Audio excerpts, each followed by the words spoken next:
Yo, welcome back to the channel. It's your boy Dee Guwap. Next up, we have Gen Z doesn't know how to make friends, and it's getting sad by emergency. Let's get into it.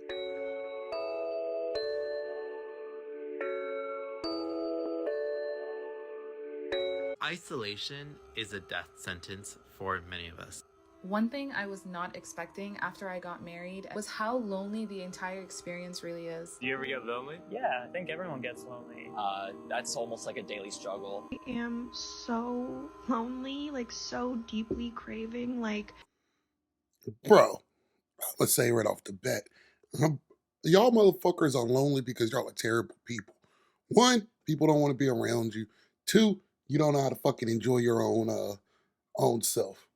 So she's talking about how being really, really deeply lonely makes it harder for you to make friends, and that couldn't be any more true. Gen Z is going through a loneliness epidemic, and it's time we talk about it. Hey guys, it's Up's Emergency and welcome back to my channel. Today we're back and we're talking about Gen Z. Specifically some discourse that I've been seeing going around the internet about Gen Z's loneliness issue or loneliness epidemic. Because at least for me, this has been something that I've been noticing that's been going on for a while. And thankfully I've been seeing some more content talking about this. So I just really wanted to chime in to keep the conversation going, to talk about what's been going on with Gen Z in regards to loneliness and connection, the impacts of that loneliness, why Gen Z is going through this in the first place, whether that be from social media, a lack of intimacy, or just a general lack of community, as well as finally trying to figure out how we can get out of this and fix this loneliness epidemic. So before we get into any of that, hello, my name's Rumi and you're watching Gen Z, a little series that I run on this channel where I talk about all things related to Gen Z, whether that be media, trends, or just general things in entertainment. So if you like that kind of content and are new around here, then definitely subscribe, leave a like on this video because it helps out a ton, and follow me on my socials at Emergency on Instagram, TikTok, and Twitter, where I've been posting up a storm.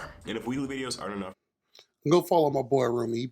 He does good work for you and you want to support this channel and get some exclusive additional content, then consider hitting the join button and becoming a channel member today. Channel members get access to every single video, as well as getting 2 additional exclusive show review videos a month. So far in the catalog, we have shows and movies like Everything Now, Heartstopper, and Bottoms. So if that's of any interest to you and you want to continue to support the channel, then consider doing that. But with all that aside, let's talk about the Gen Z loneliness epidemic. So what's been going on with Gen Z? If you are a fellow member of Gen Z, have you been feeling this sense of loneliness lately, or have been for a long periodically time? Whether or not you have a solid group of friends or people that you see in your life, just this general feeling of aloneness, lacking connection, or just lacking the feeling of being truly known? If so, you may also be a victim of the loneliness epidemic. Gen Z by and large has been going through what some have been calling the loneliness epidemic. This widespread phenomenon of feeling just more distant and alone both socially and physically than ever before. And as a member of I have a couple of thoughts. I'll save them to the end,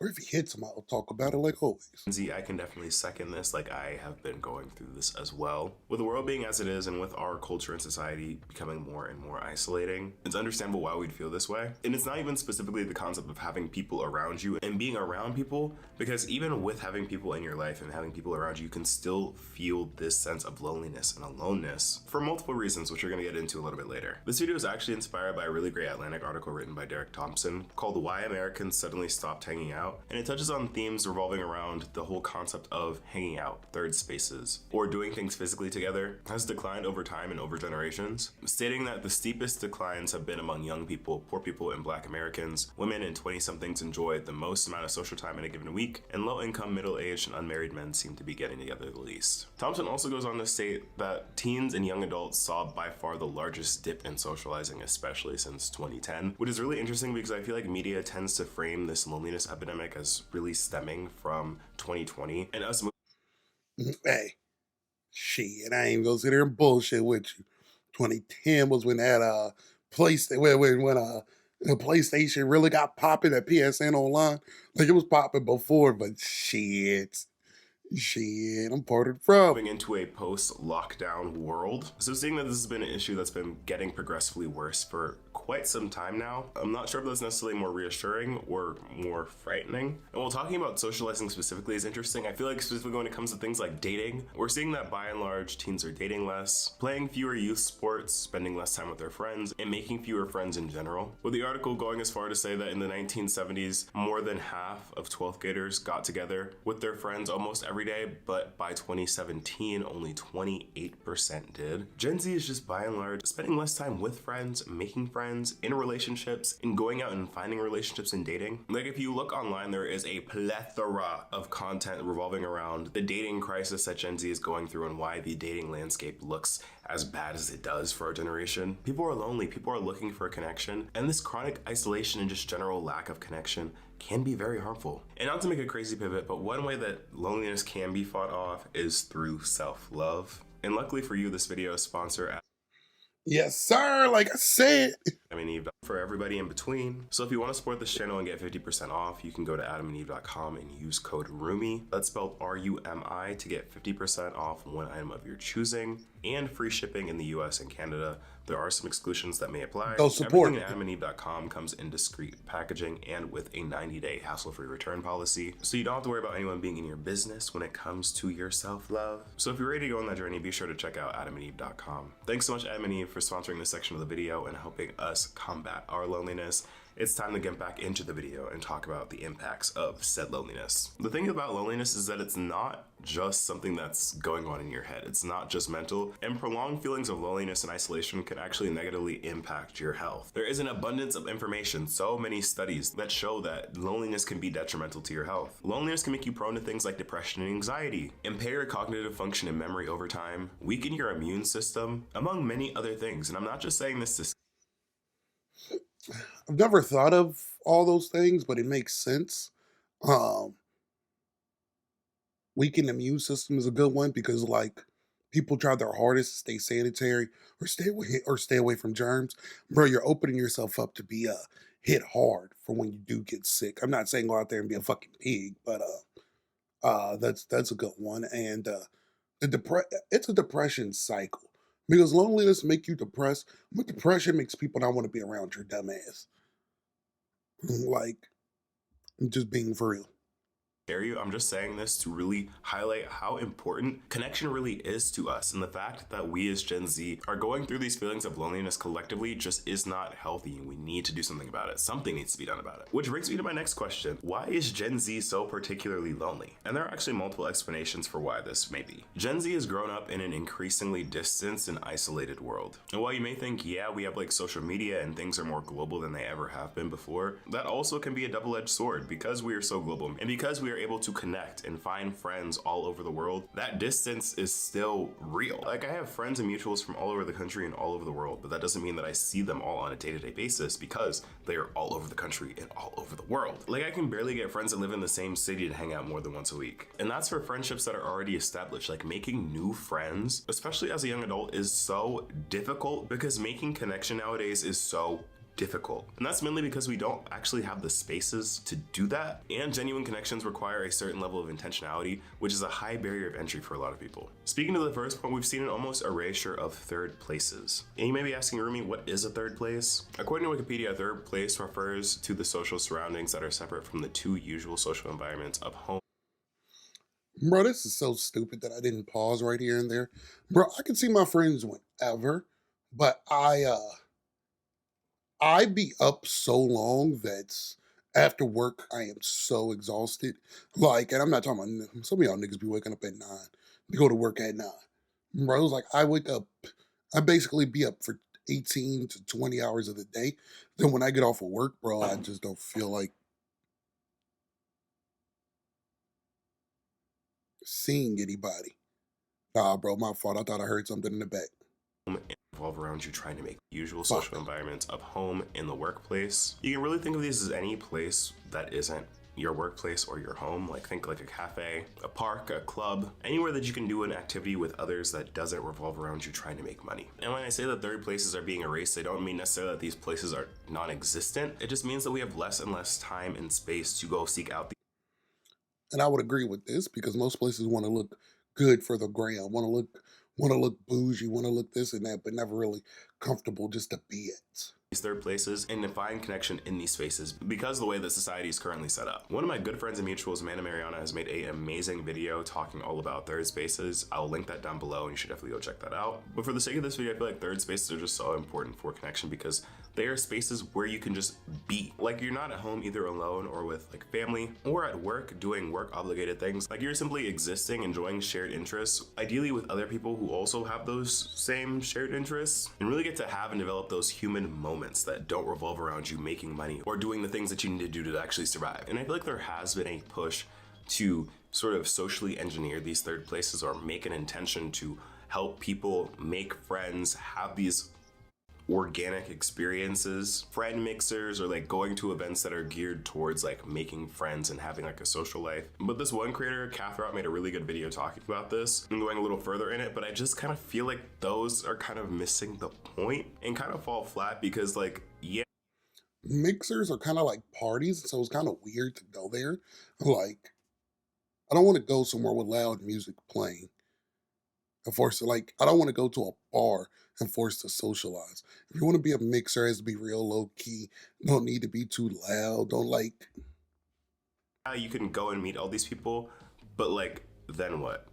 You know, like the whole magic of like a third place, a third space is that there is something that you are doing that you're actually interested in, and you're able to meet like-minded people that are also doing that thing, and you can form a relationship because you do this thing at this place that is unrelated to the other aspects of your life. But when they have these mixers and you show up, the only thing you really know that you have in common for sure is that y'all all just don't have friends. And that's really broad and it can lead to definitely some connection, but by and large superficial connection because you're spending a lot of time doing small talk, trying to figure out what this person likes. What the fuck we got in common, nigga? Sad, B.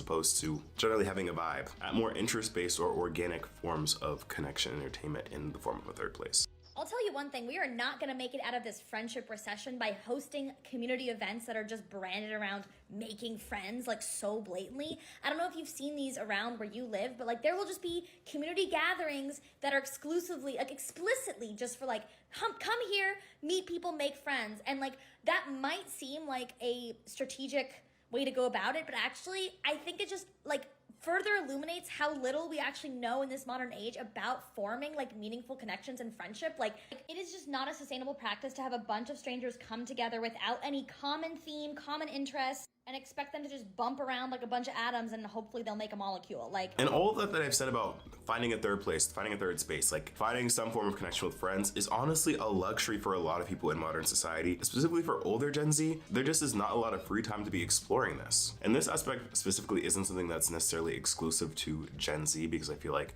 working conditions suck across the board for everybody, but especially in the formative years of young adulthood where you're trying to establish yourself and figure out who you are, having long working hours, maintaining your life and obligations, and just doing day-to-day things that you need to keep up with those other aspects of your life is time consuming. It makes it incredibly difficult. That's me. Bro, I'm not even gonna sit here and deny.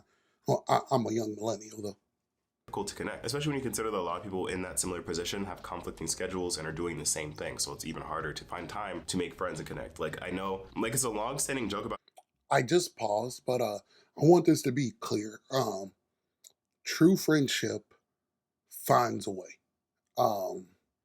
Me and my day one Eric, we always find a way to talk to each other. We don't live in the same state anymore.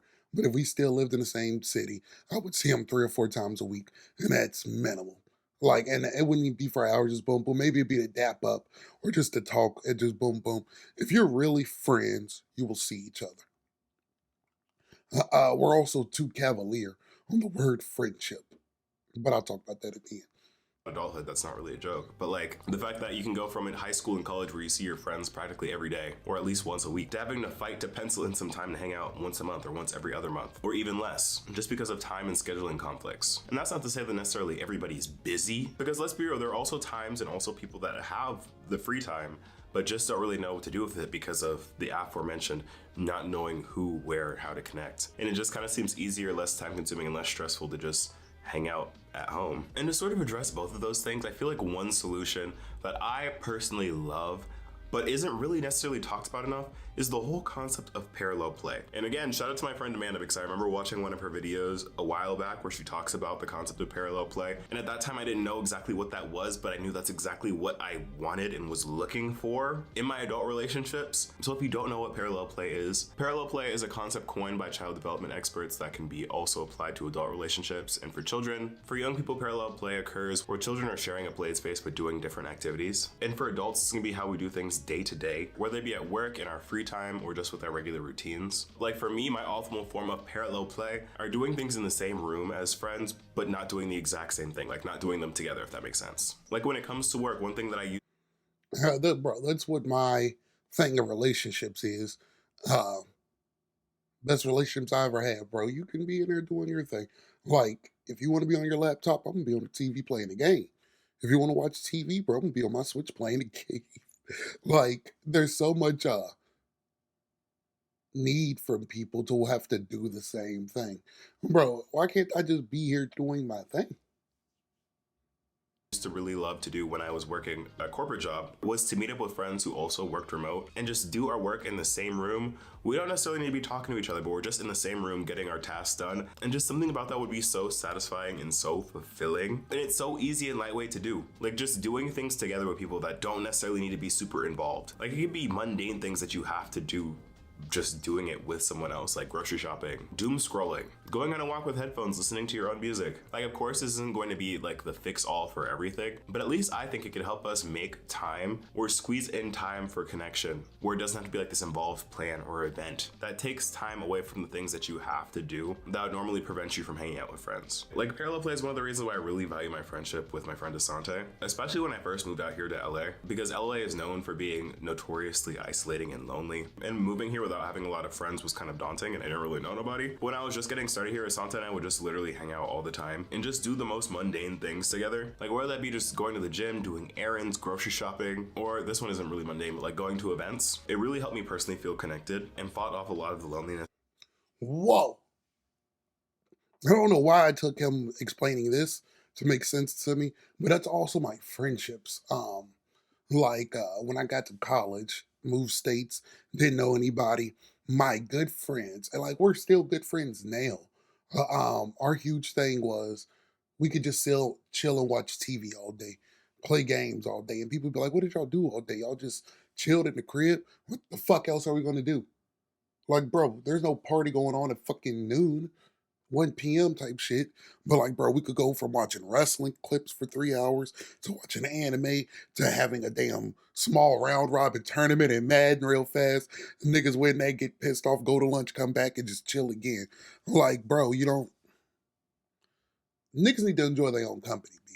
That was coming around that time, and the loneliness that's to be expected whenever you go to a new space. So shout out to Asante, but yeah, I'm a heavy proponent for parallel play, although I do acknowledge that still might be difficult with people's conflicting schedules. Then kind of going along with something I was saying before, we have this whole paradox of hyperconnectivity. The feeling of being connected and not at the same time. Having the world and so many people disposable at your fingertips, but also feeling desperately alone whenever it comes down to it. And that's because with social media, I feel like we have this strong pull to connect with people without actually having any actual connection. Like, yeah, you can have all these friends that you have online, that you've made online, or even friends that you have in real life that you haven't seen in a while, but know that you can easily access them online, but still don't. Like, because we feel like we'd be bothering them, we don't really have that connection like that to be hanging out, even though we both established that we at least on some level like each other, or in a kind of dystopian kind of way, we feel that they're doing well so that we shouldn't check up on them, have conversations with them because we already see what's going on in their lives. And I feel like this is honestly a big one. And I'm guilty of this too,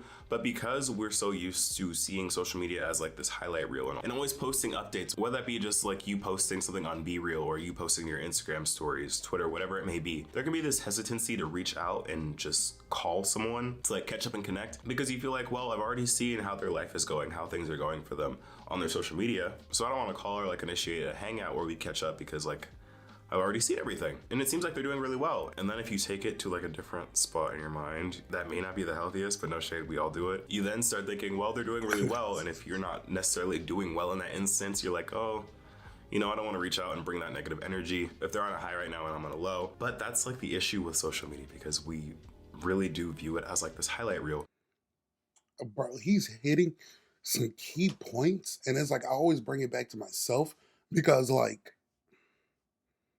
bro, I come from the hood, bro, and so I made plenty of friends along the way, lost plenty of friends along the way.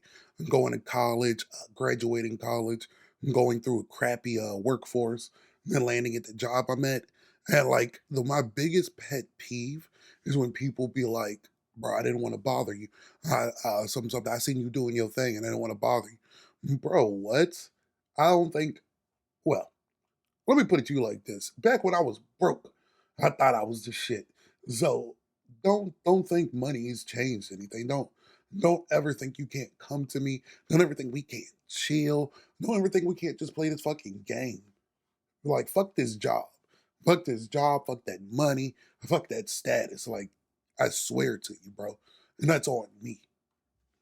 So people really just aren't reaching out to each other, really forming those connections in the same way, promoting these feelings of loneliness because we think that we know how people are doing based on what they're posting on social media. When in reality, that's not the case. I can attest to this. You can be going through the worst era of your life. Like, you can be struggling and going through it, but make it seem like it's all perfect on social media. Make it seem like you're doing so well on social media. And because it is that way, people may feel less inclined to check up on you because they think everything's going fine. So either we need to start being more real and authentic, or just pick up the phone and call Bestie.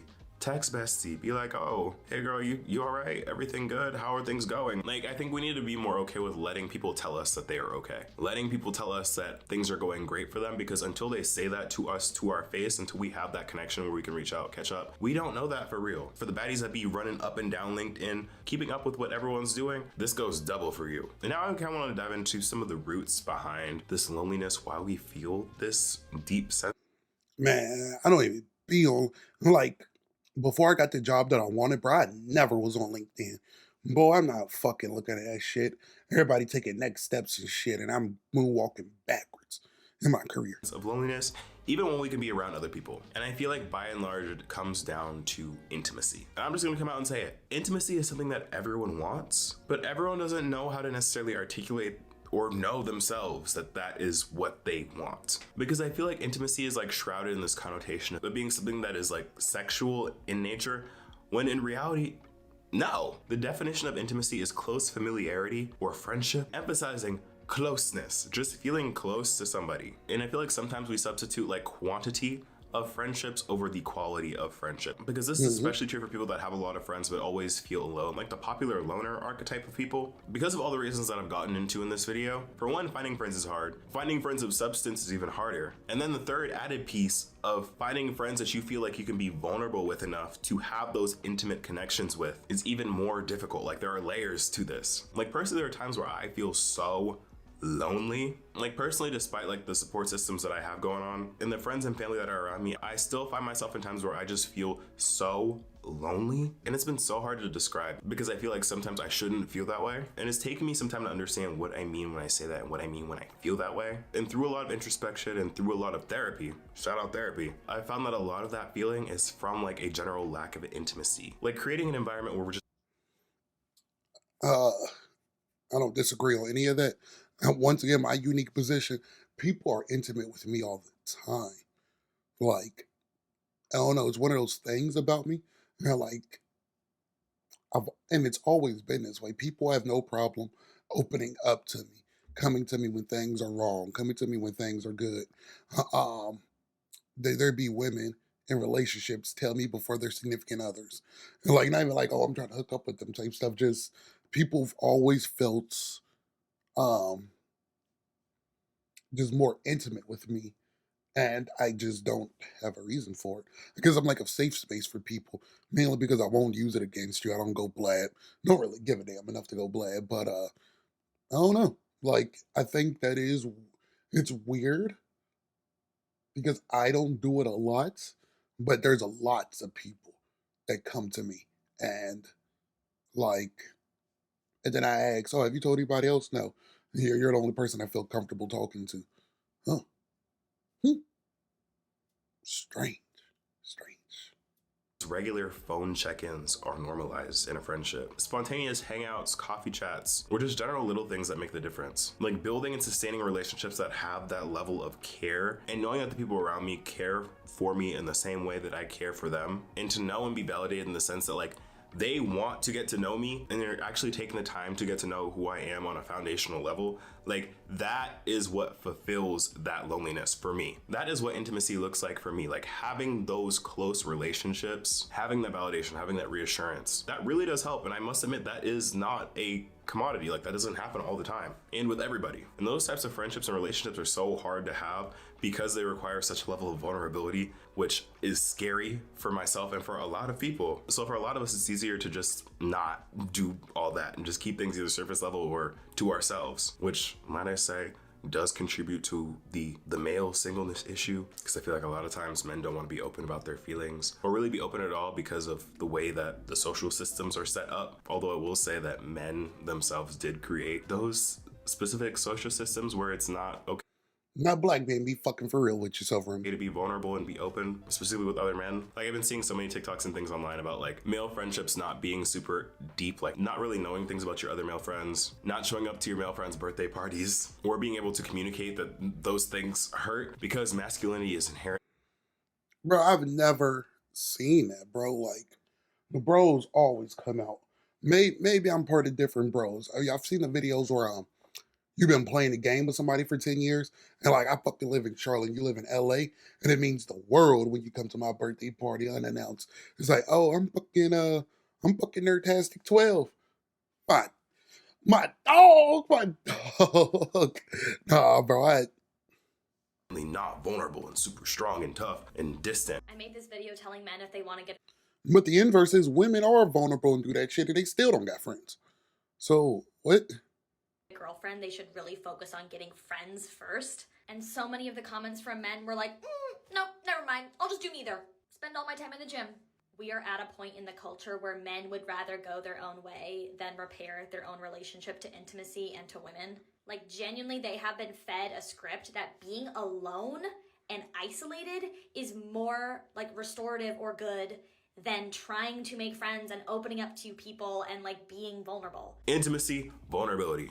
Let's get to work. But yeah, I also feel like loneliness does stem from lack of community, and different communities face loneliness very differently. Like, I can speak specifically for the queer community. The queer community has a different form of loneliness, and a lot of that can stem from a lack of community. Like, I know so many queer people that have some amazing friends that they can feel super connected to, super vulnerable with. They happen to be straight, but never feel really connected or accepted into the queer community, or finding a community that is unapologetically queer. Like, I know for gay people specifically, there's this whole idolization of having like a gay friend group, and a lot of times those gay friend groups that are idolized tend to look a little homogenous, which can be excluding for a lot of people, because a lot of queer folk really want that form of community, to having a space to connect with other queer people and share those lived experiences and share those cultural identifiers that really solidify and bring together the queer community, but not being able to fit into those in groups or find those like people to be in community with, which can create its own set of loneliness around identity, which I find so fascinating. And the same can be said for people of any identity and just this general need for community. Like, humans inherently are communal creatures. Like, we are meant to connect and to socialize, and the fact that that's so hard to do now just can't be good for us, and it makes sense why we feel the way we do. It makes sense why we're having this loneliness epidemic. But with all that said, what can be done about this? What can we do to help solve our loneliness?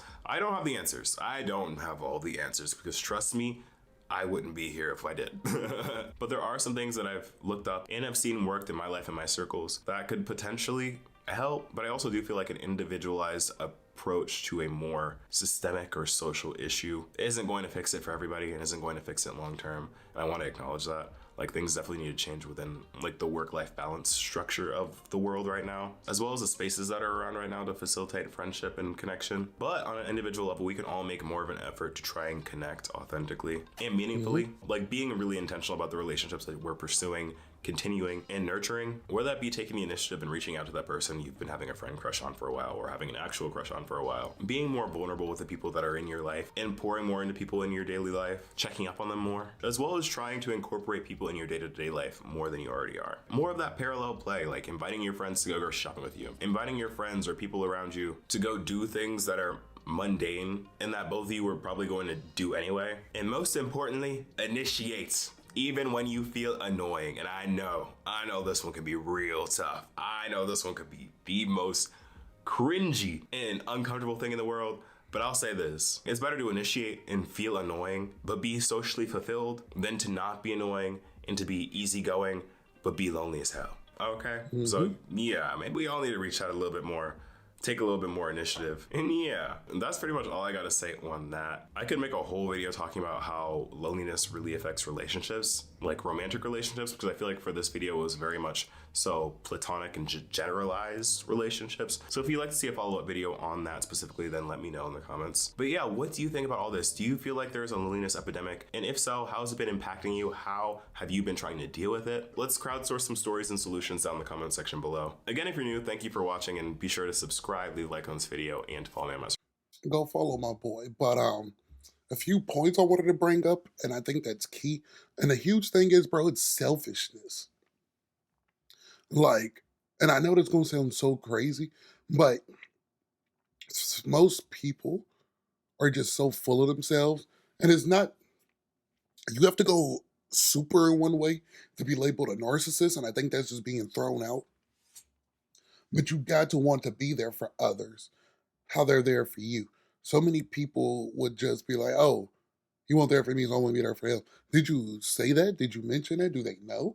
They're like, stop making it seem like, I hate that this became a thing, but stop thinking you're the main character. Everybody's a main character of their own world. So stop acting like you're just the only person. And that's huge, bro. I think outside of myself all the time. I think that's why I'm able to get along with, and people do want to be friends with me a lot, because I have no problem changing roles. I think that's the thing. I think people think in life there's roles and you stick with it. Bro, I can go from main character to supporting cast to background nigga quickly if the situation dictates it for the best. Um, Truthfully, I don't have this problem making friends. I have a problem. I don't know what like I have a problem. Um, Consistently being happy, if that makes sense. Like, me and my friends, I can have friends who are playing the game, this and that, and I lie to get off the game just to play a game by myself. And it's like there was nothing wrong. I just wanted to play by myself. Like, I'm comfortable enough by myself that I need the time to myself. And there's just not enough time in the world. So, like, if I could, if there was 2 extra days in the week, and I could have 2 days to myself and 2 days to hang out with friends and 5 days to work, or just stop fucking working so much. Um, Bro, I think it'll be perfect. But that's huge. Like, stop. You got to think outside of yourself. You got to. Sometimes everything you do can't be beneficial to yourself. Sometimes, hey, I got off of work, such and such is sick, bro. Go get them some soup. Go do this, and they're like, it doesn't benefit them to do that. So, like, it doesn't benefit you to do that, but it means the world, because that's what friendship is. Um, uh, yeah. And truthfully, also just social media's cooked us. That's my final point. Bro, these damn 50-50 debates, men versus women, friendship is this and that. Bro, it's warped y'all's train of thinking into thinking there's so many ulterior motives, to where everybody has ulterior motives about ulterior motives. Niggas trapped in the matrix now, y'all screwed. And I just like, it's just stupid. Like, I hate to say that also, but y'all niggas so stupid. Social media is not even real. Social media is fake, and y'all making it real. Most of the people on social media would never say the things they say in real life. They would never act the way they do on social media in real life. But y'all take that and bring it into the real world. And bro, that shit is fake, B. Because that's like dead ass. It's like watching Jigsaw and saying that all white old people are up to no good, because all old white people that like riddles are up to no good. Like, what sense does that make? Be for like, but yeah, like, I see it and I understand it. Um, but personally, this doesn't affect me as much as others. And I just think, bro, I'm true to myself. I truly enjoy my company to where I don't mind being alone, but at the same time, that's helped me be better with people. Truthfully, I haven't been in a relationship in about 6 or 7 years. And I think the next one I'm in will be the best one because I know, like, I've worked on myself and I know, like, I just know what I like and what I can do to make myself happy. And so I know how to health do that in a healthy relationship to where it's not just damaging to the others. But uh, this is a real issue. Like I'm not knocking. I'm not saying it's a fake issue because I have friends that feel this way. I have coworkers that feel this way. Tell me how y'all are handling it. Tell me what you think some of the problems are with loneliness and why are people so lonely. Be sure to hit that like button and subscribe so you don't miss more content like this. And I'll catch you next time.